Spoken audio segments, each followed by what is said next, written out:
我带女儿出院回家时，老公和公婆已经坐上飞往澳大利亚的飞机。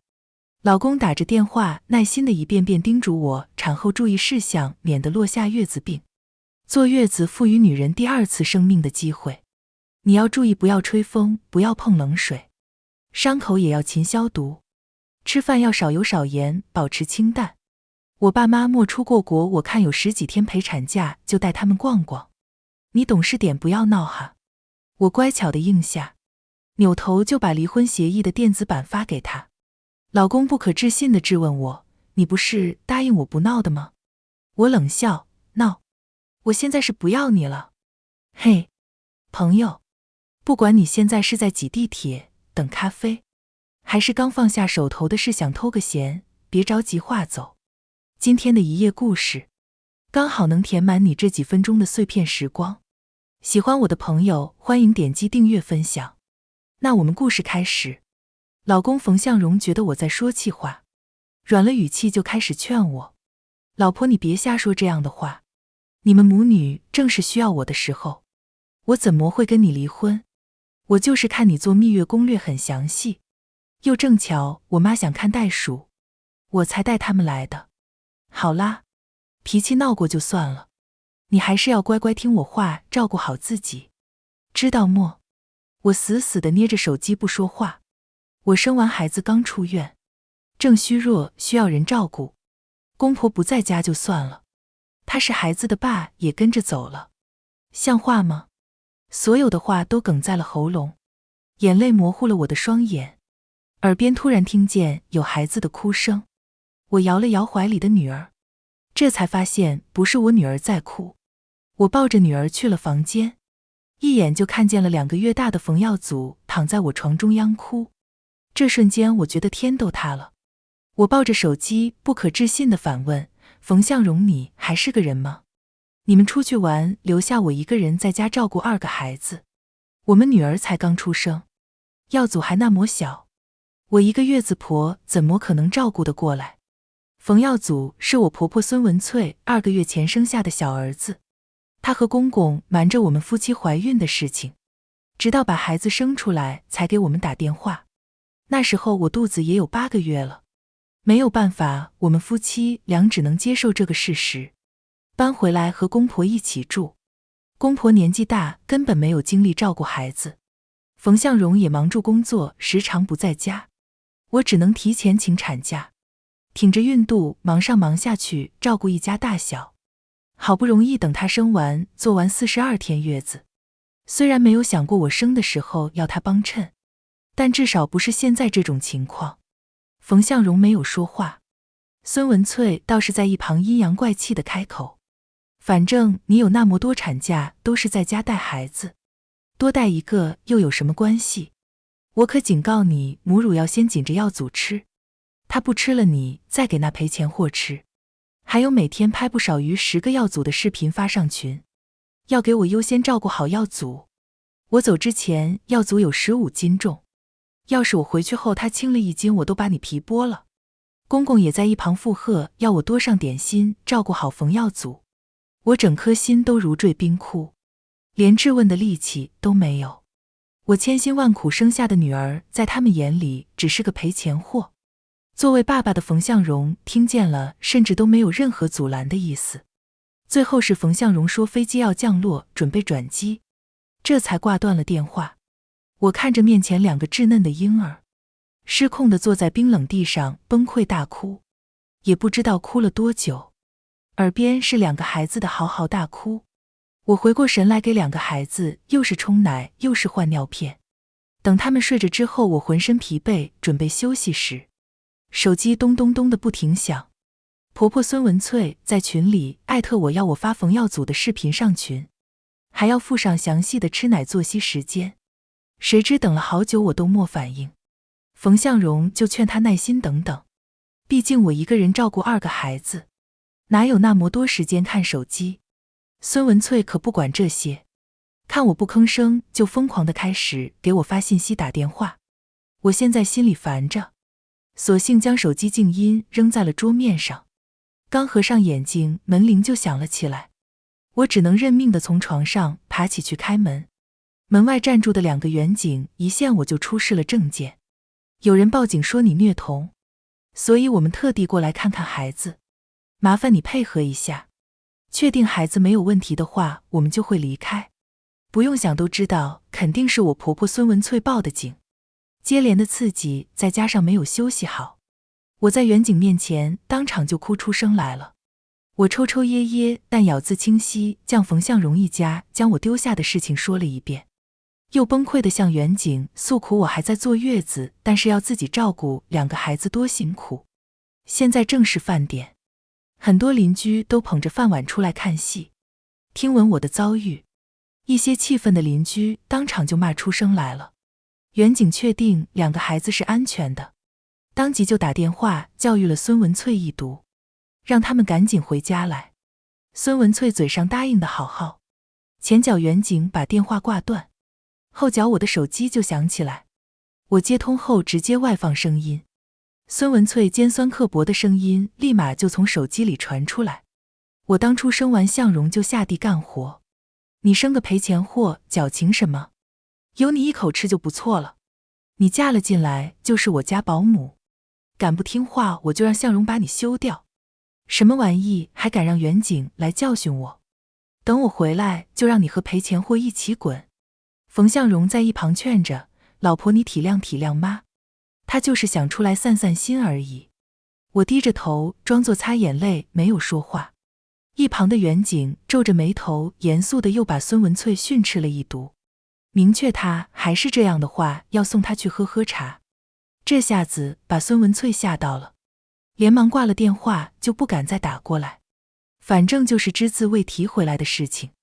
远景随即叮嘱了我2句就走，周围邻居也跟着散，好几个善心的邻居都加了我微信，告诉我有什么需要帮忙尽管找他们就行了。我含笑地点着头应下，将所有人打发走之后，我又开始新的一轮喂奶换尿片。我抬头看了眼客厅的监控，心里冷冷地笑着，不肯回来是吧？那就别怪我把事情闹得难看了。我将婴儿床推到了客厅，将2个孩子并排放在里面。之后的时间里，我都睡在沙发上，不分时间日夜地照顾2个孩子。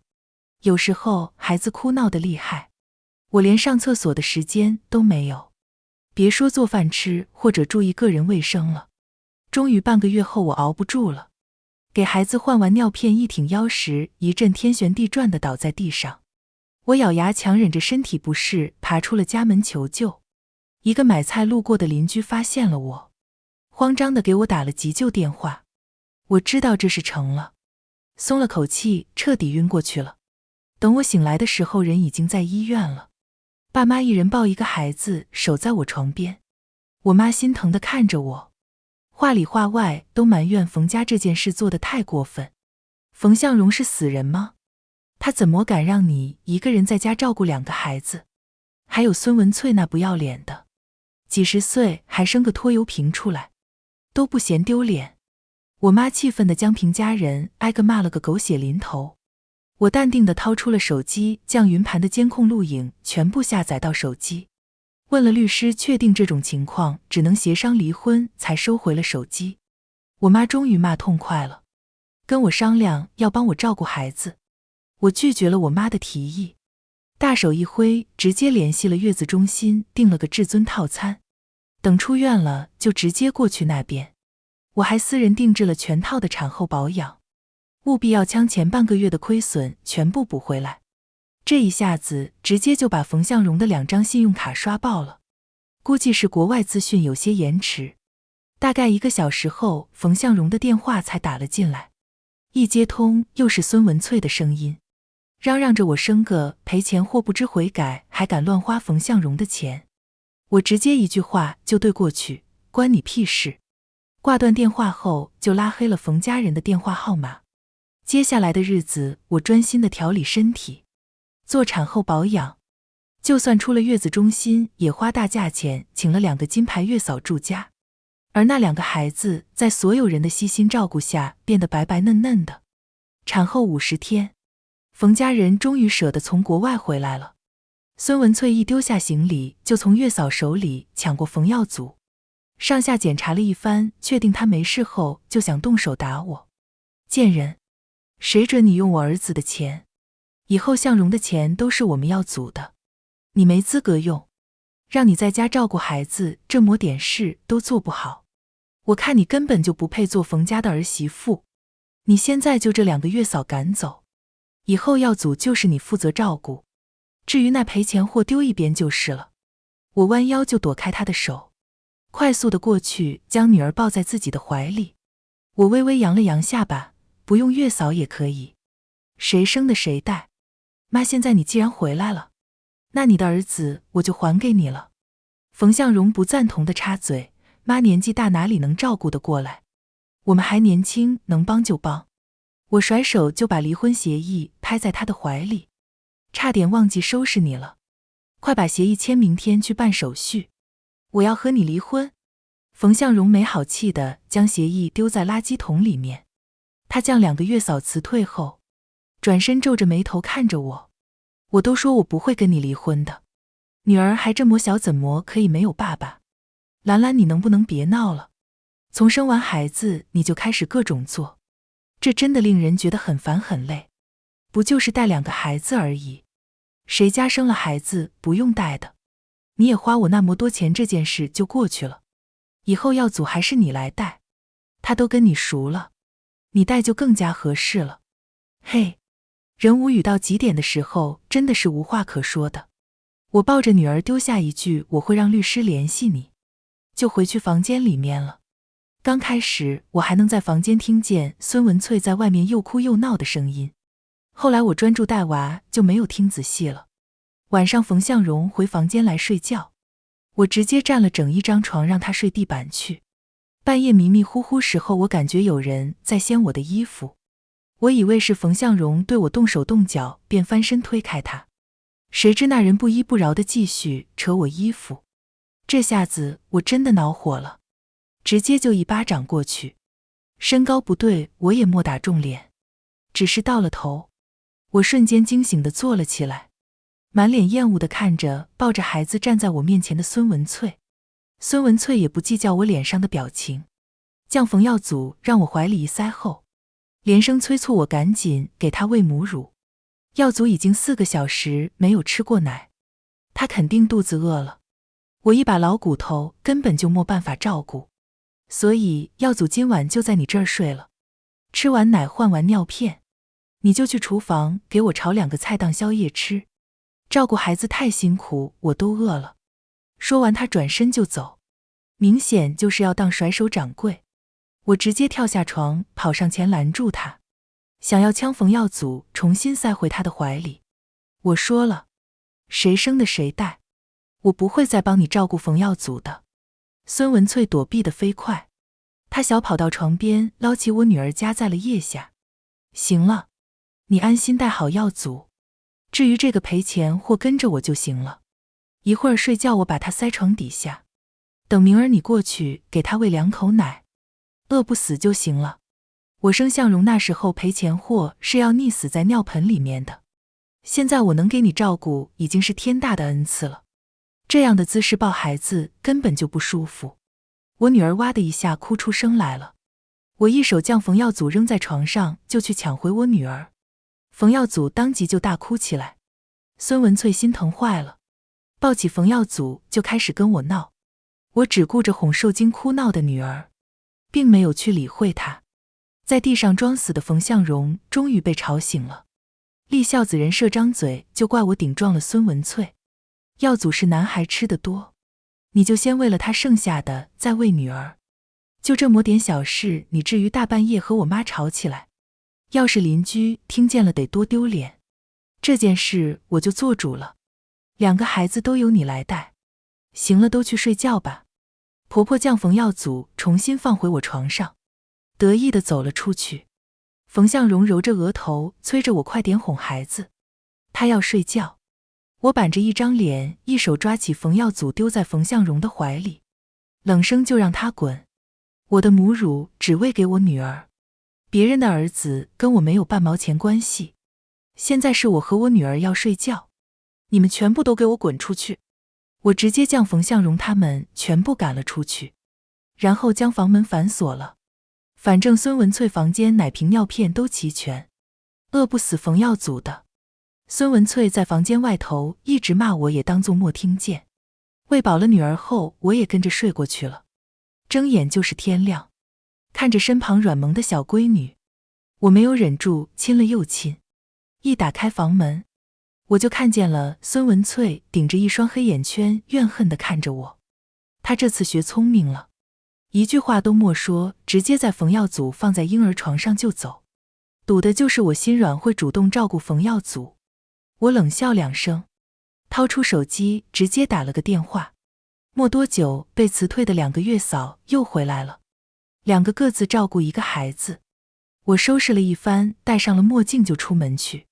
孙文翠这个时间点基本都在旁边的小公园跳舞，她还有个专属舞伴黄叔，这些我那公公是不知道的，只以为孙文翠每天出去锻炼身体。我过去的时候，2人跳得正入迷，黄叔的手搂着孙文翠的腰，孙文翠死死地贴在黄叔的怀里，任谁看一眼都觉得2人关系并不简单。我满意地掏出了手机，拍了好几张照片，还录了个小视频才离开。跳完舞回去，孙文翠浑身都舒坦了，估计是觉得这样可以拿捏住我，一连好几日都丢下了冯耀祖自己走了，这也就方便我拍了许多2人靠在一起的照片和视频。我知道这些照片视频未来都是成为我的后台。时间过去飞快，到了我女儿百日宴的那天，我抱着女儿站在门口迎客，孙文翠则是抱着冯耀祖站在我身旁。冯耀祖吃得好睡得好，壮实的像是1岁的小孩子。孙文翠抱着有些吃力，但是他又不想将冯耀祖给我。很快就有家里的亲戚过来了，说着祝福的话，并塞给了我女儿一个小红包。我还没说话，孙文翠挤了过来问人要红包。你都没看见还有个孩子的吗？怎么就这么偏心眼呢？我儿媳妇生的是龙凤胎，给男孩的红包要比女孩多，不然我咒你天天倒霉。亲戚一张脸瞬间黑了，碍于人多还是忍住脾气，从怀里掏了500块现金递给孙文翠。孙文翠虽然一脸嫌弃，但还是速度很快地将钱收下。亲戚走了之后，我让孙文翠去解释我没有生龙凤胎，并把钱还给对方。他只是瞥了我一眼，耀祖那么金贵，对外说是你生，不仅能给你长脸，以后还会给你养老。那赔钱货有什么好说的？嫁人什么都没有了，我说出去脸都丢尽了。我看你管那么多闲事，就是看耀祖的红包比赔钱货多，你心里妒忌。我再劝他，就非说我妒忌他，话里话外都在骂我和我女儿。我憋着怒火看着他，扭头去了另一边站着。反正冯耀祖不是我的孩子，我不认。红包也不是我收，以后也不会替他选。之后只要有亲戚给我女儿红包，孙文翠都会说我生的是龙凤胎，多问对方要一个。我也只是冷眼看着，没有再说话。临近开席，我爸妈才姗姗来迟。我妈笑眯眯地从口袋里掏出了一个金锁，放在我女儿的怀里。我看着写着平安2字的足金锁，有些不好意思地张嘴，妈，太贵重了。我话还没说完就被人撞开，要不是我爸及时伸手拉我，我头都要磕到墙角去了。我扭头就看见孙文翠往我妈面前凑，要我妈买2个金锁给冯耀祖。我们耀祖和那赔钱货可都是你女儿生下的龙凤胎，他能有的，我们耀祖也要有。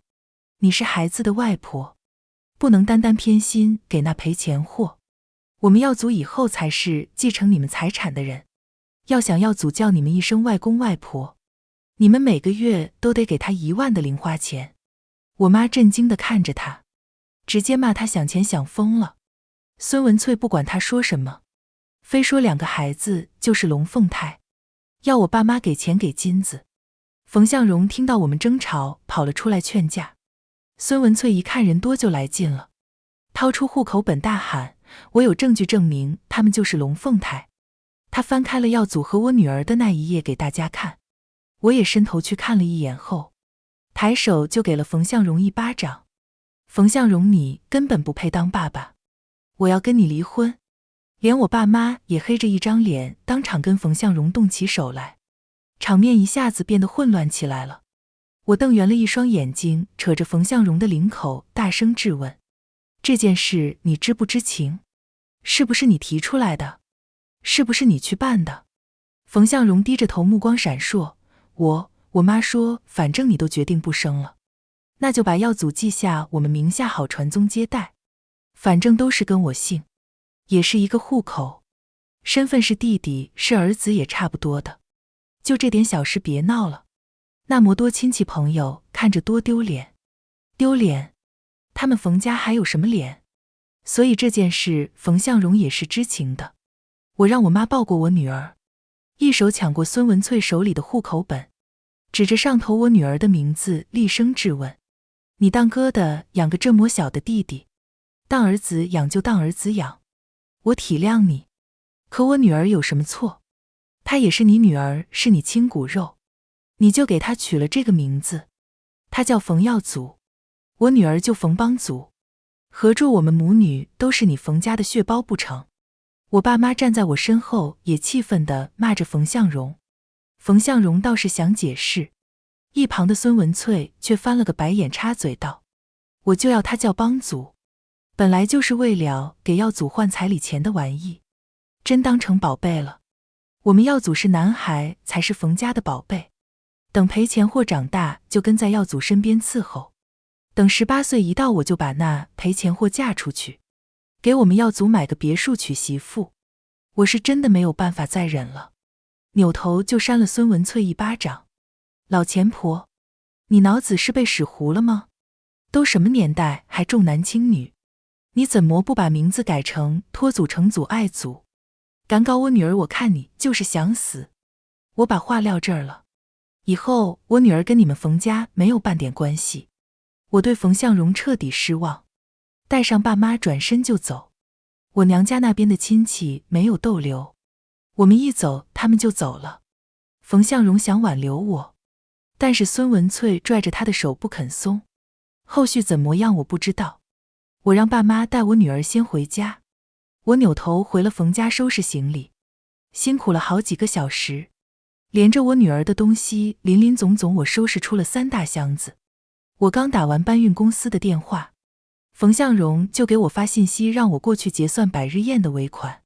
百日宴是我特地为女儿举办的，只付了定金。当时我走的时候没有留我，现在吃完了倒是想起我来了。我看他是想屁吃，我倒扣手机没有再管，跟搬运公司一起将东西搬上车，拿上背包准备离开时，冯向荣一大家子终于回来了。孙文翠一见我就破口大骂：不是让你过来接尾款了吗？你死哪里去了？这次要不是向荣刷了信用卡，老板都要报警捉走我们了。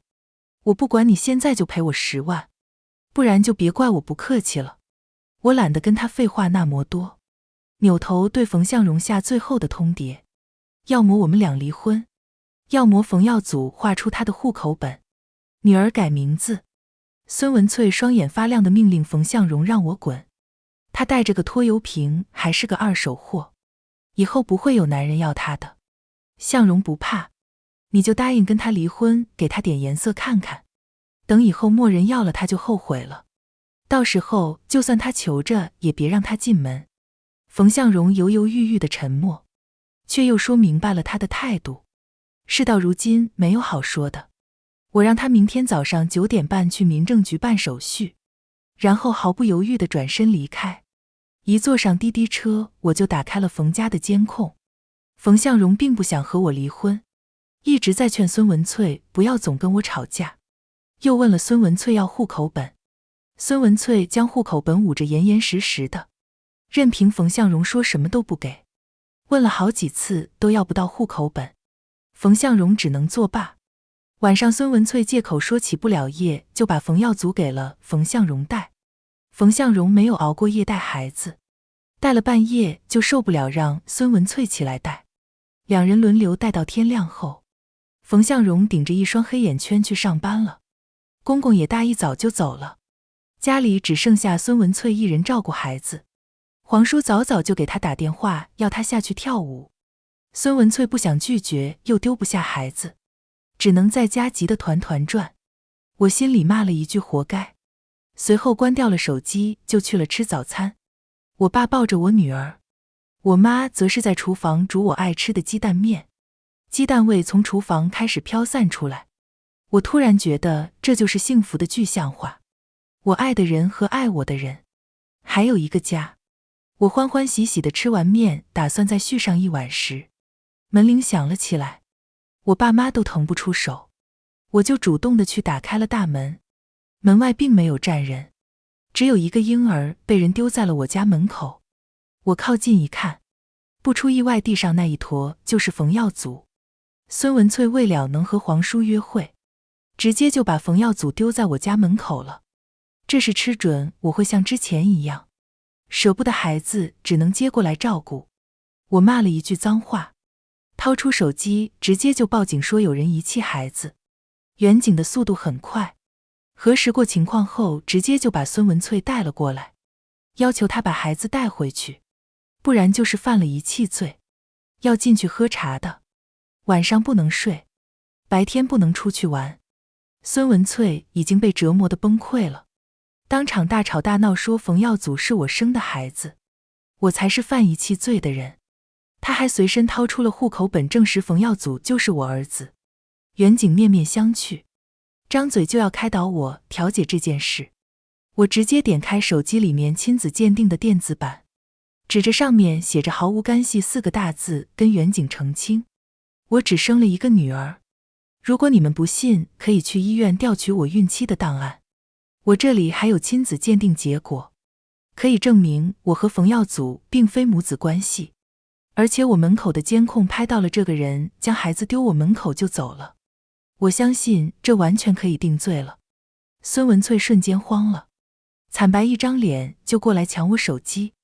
我可是你婆婆，你非要把我逼死才开心吗？你恶毒的人不配的当冯家的儿媳妇，我要叫向荣把你休掉。我一边躲开他的手，一边催促他赶紧叫冯向荣休掉我。孙文翠一听，又气得指着我大骂，毕竟属于家务事，远警只能尽量调解，劝了我又劝了孙文翠，来来去去远警的意思都是让孙文翠将孩子抱回去。孙文翠哪里愿意，她直接就坐在地上拍着大腿又哭又喊，大家快来评评理，我这儿媳妇生了龙凤胎，看儿子不跟她亲，就要丢掉儿子。当初结婚她性格怪痞又懒，我是看着向荣喜欢才会接受她进门的，她生完孩子就开始各种作妖，好好的家都要被她拆散了，我真的是太苦了。她嚎得大声，周围的邻居都纷纷探头出来，我爸妈被她一番颠倒是非的话气到了，连忙跟邻居们解释，我半点都不想忍，调出了我坐月子时的监控给大家看，上面清楚看见我一天24小时跟陀螺一样照顾2个孩子，而平家人则是快快乐乐去欧洲玩。周围人看向孙文翠的目光瞬间就变了，大多数人都是有良心的，这种儿媳妇刚生完孩子就一家子旅行的事情，估计也没有几个人做得出来。周围人的目光让孙文翠受不了，嚷嚷着我命贱生个赔钱货，她都莫怪我，凭什么我坐月子的时候要留在家里照顾我？这下子是真的连我妈都受不了，拿着扫把就出来赶人。远警上手拦也只是假装拦了下，更多的扫把都打在孙文翠的身上。孙文翠被人指指点点，又被我妈打，也不敢继续逗留，只能灰溜溜的走了。我妈看见她走了，还是叉着腰气愤地站在门口骂了好一会儿才进屋。我知道她这是在给我撑腰，怕邻居们乱说话影响到我。被孙文翠这一折腾，都快中午了，就算现在赶去民政局，工作人员也下班了。我给冯向荣发了条资讯说改期，然后就去吃午饭。谁知午饭刚开始的时候，冯向荣就匆匆赶了过来，求我搬回冯家去住，说现在家不成家。冯耀祖也没人照顾，家务也没人做。我冷哼了一声，只问了2个问题：户口迁走没有？名字改好没有？冯向荣哄着我让我先搬回家去照顾一家老小，又解释自己上班忙，等过段时间清闲了就去把这些事情办了。这么明显敷衍的态度不仅是我爸妈都受不了，还是我妈又拿起了扫把将人赶了出去。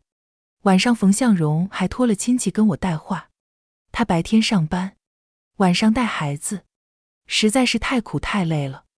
他妈年纪大了，不是腰痛就是腿痛，什么忙都帮不上，害得什么事都是他自己一个人做。他话里话外都透着一个意思，就是让我回去继续当免费的保姆，照顾一家子的衣食住行。我哼了一声，想屁吃去吧。听完亲戚的话，我压根儿就没有想过理会太多。还没有坚持个把礼拜，冯向荣肉眼可见憔悴下去了。孙文翠率先看不过眼，直接联系几个亲戚在家族群里炮轰我抛夫弃子，只顾着自己享乐，又说我水性杨花，要跟冯向荣离婚，去找别的男人。反正他能想到的脏水都往我身上泼。家族群里的三姑六婆多，他话一出，不管我认不认识的亲戚都蹦跶出来指责我。我抬手将监控丢在群里，又发了一张孙文翠和黄叔抱在跳舞照片，就只发一句冷嘲热讽的话，也不知道谁更加水性杨花。这下子整个群都炸了。孙文翠疯狂地艾特我加我好友，让我撤回。吃瓜的三姑六婆们也莫闲着，一人一句不停地追问孙文翠是不是真的。孙文翠哪里敢说话，只能沉默地装死。冯向荣用了个陌生的号码打给我，要我在群里解释我发的都是恶作剧，家丑不外扬。再说我妈都一把年纪了，你这让她在亲戚面前怎么抬起头？乖啦，老婆你就别闹了，跟亲戚解释那些都是假的，我们家对你很好，然后你就搬回来住吧。你不在的日子，我和爸妈过得都好辛苦，家务什么都要我来做，明明这些都是你责任。冯向荣只顾着说自己的苦，却觉得我这些苦是我应该吃的。到现在我不得不承认自己看走眼了。以前觉得冯向荣是个好的，够孝顺，情绪也稳定，现在看来都是狗屁，这样人自私得很。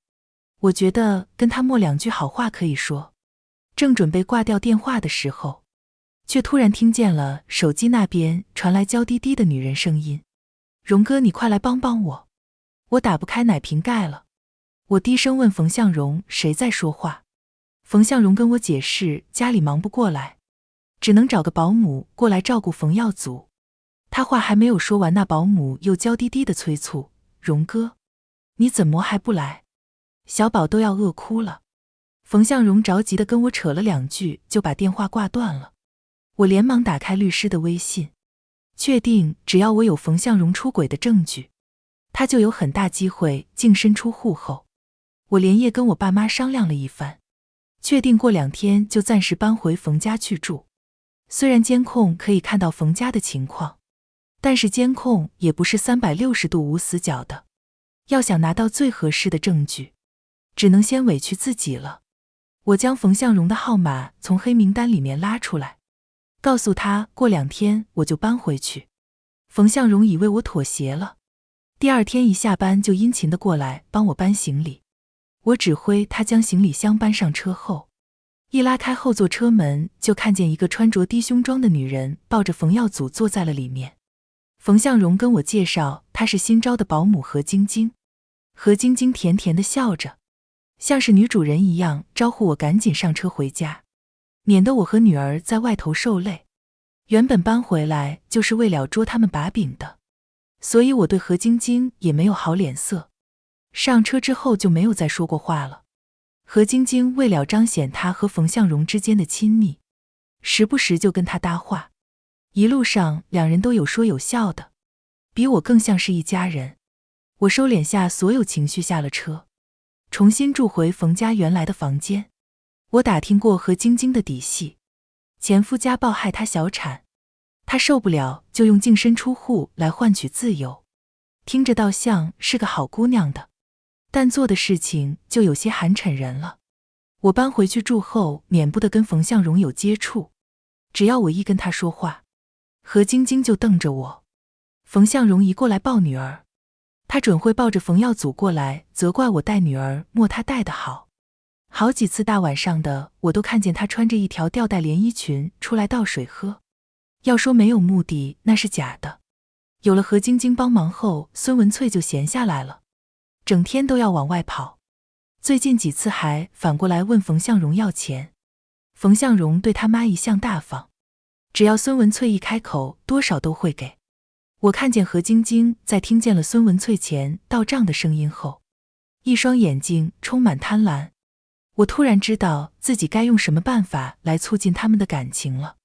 晚上何晶晶又穿着吊带出来晃悠时，正好看见我在角落蹲着抹眼泪。何晶晶虚伪的过来关心了我2句，我则是把她当成了知心好友，大吐苦水。你都不知道我那婆婆多强势，她把我和我老公的工资卡都收着了，还要问我们要钱。要是我像你一样的脾气就好了，不仅管得住老公，还能管住婆婆，每个月婆婆的支出就好几万了。要是有人管得住她的话，钱那都省下来了。我不停地给她灌输婆婆乱花钱，只要儿媳妇压得住的话，那儿媳妇每个月都会有几万。可惜我没有福气，也没有那样的魄力。何晶晶听完，整个人都恍惚了。接下来的日子对冯向荣更加殷勤了，我总得给他一个发挥的机会。所以这天我特地以保健为由，让我妈过来一起带走了2个孩子。我前脚离开了社区，后脚何晶晶仅围上浴巾去房间找冯向荣说莫热水洗澡。我和我妈卡着时间回到家，2人还在我婚床上睡觉。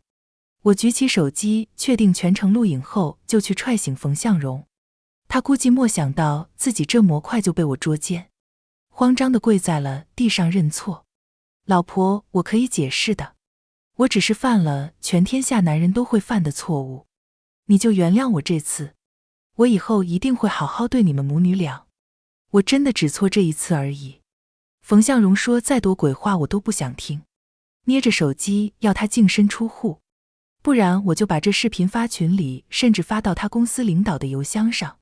冯向荣悔恨地又说了几句，也没能让我松口，又求我妈说情，但被我妈骂了一毒。为了大事化小，他只能憋屈地答应我离婚。何晶晶在床上低着头哭，全程没有说话。得了冯向荣的保证后，我拎着行李抱着女儿跟我妈回家去。我找了律师跟进了这件事情，女儿归我，冯向荣名下的财产也归我，车子我就不要了，算是买断冯向荣对我女儿的探视权。冯耀祖我也不会要，他又不是我生的。孙文翠知道后想说什么，但是被冯向荣拦住了。第2天，冯向荣就跟我去了民政局办手续，只等30天的冷静期过去，就能领到离婚证。这期间，何晶晶倒是安分，估计是怕我不肯和冯向荣离婚。30天冷静期一结束，我和冯向荣都拿到了离婚证。冯向荣神色复杂地看着我，让我以后有事可以去找他。我懒得再理他，扭头就走了。我给女儿改了名字和户口，以后她只是我一个人的女儿，没有凭家人的拖累。我在爸妈家舒舒服服地过了2个多月。产假结束后，我爸妈在家帮我带孩子，我则是重归职场赚钱。刚开始还有些不适应，慢慢的也好起来了。晚上我申请了不加班，打算带爸妈和女儿出去吃饭。一到家就看见了孙文翠坐在我家，我爸妈则是满脸怒容地看着她。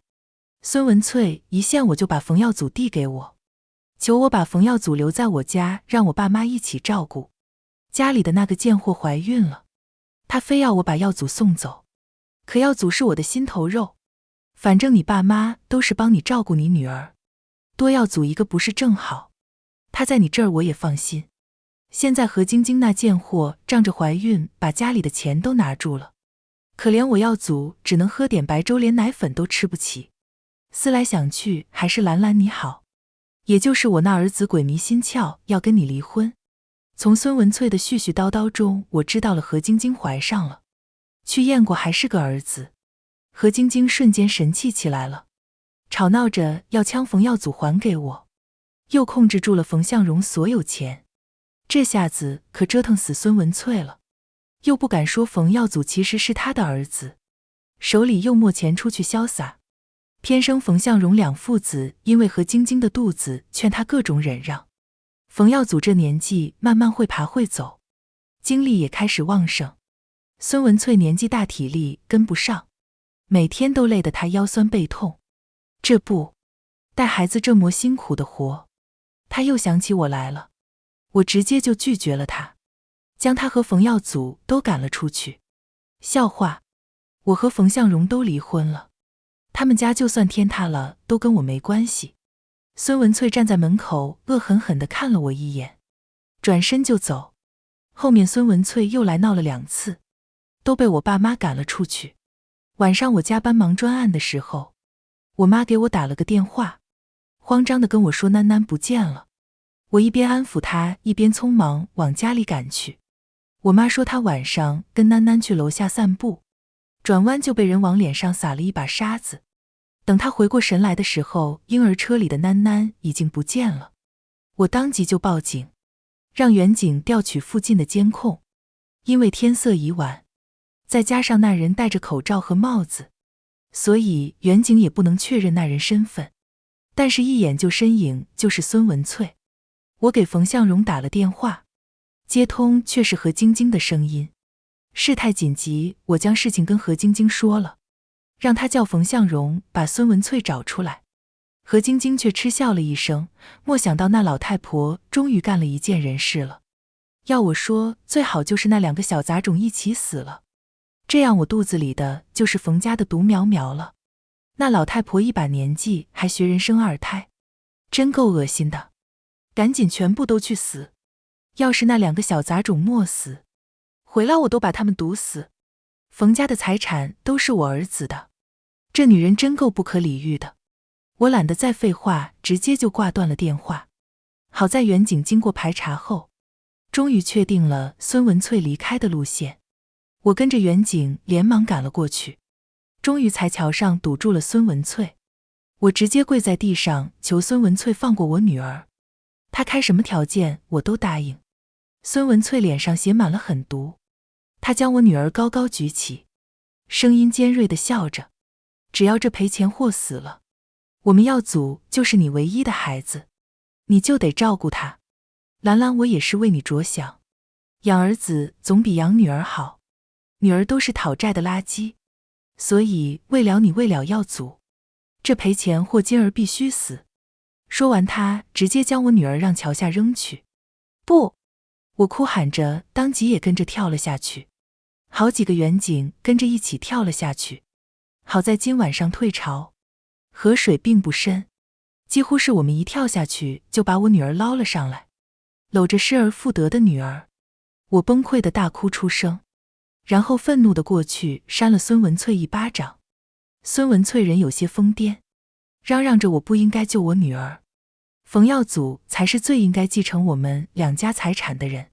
想起了何晶晶的恶毒和冯家人的狠心，我擦干了眼泪，拿出手机把录音调出来给孙文翠听。救我女儿遭殃怎么能够？这苦难肯定要云点出去的。孙文翠听着那些恶毒的话，一张老脸都扭曲了，大骂着何晶晶不得好死。我没管他，带着女儿就去医院检查身体，落水伤了肺，需要住院观察一段时间。冯向荣听闻时间，匆匆赶来医院求我放过孙文翠，作为交换，他可以把房子过户给我。